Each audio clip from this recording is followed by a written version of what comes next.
আজ সকাল থেকে উঠেই মনটা অনেক খারাপ ছিল। বাসায় একটুও থাকতে ইচ্ছা করছিল না। কি করব ভাবছিলাম।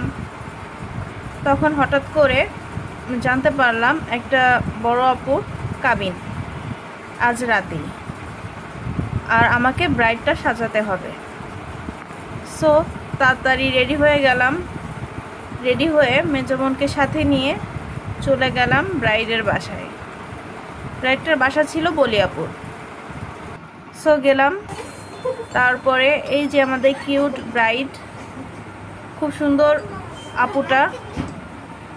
কিন্তু বিয়ের দিন তো আসলে সব মেয়েরই মনটা অনেক খারাপ থাকে। সো আপুরও একটু ছিল। আপুকে জিজ্ঞেস করলাম আপু কিভাবে সাজাবো, তো আপু কিছুই বললো না। আপু বললো যে তোমার যেরকম ইচ্ছা তুমি সেরকমই সাজাও।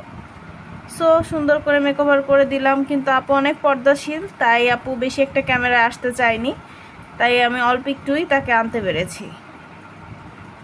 সো দেন মেকওভার শেষ করে খাওয়া দাওয়া করতে করতে বেশ অনেক রাত হয়ে গেল।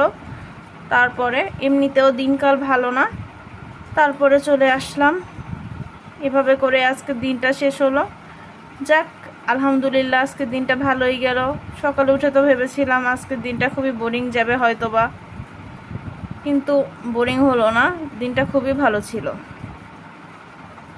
তো আর আমার সাথে তো বরাবরের জন্য আমার মেজো বোন ছিল, সব সময়ই থাকে।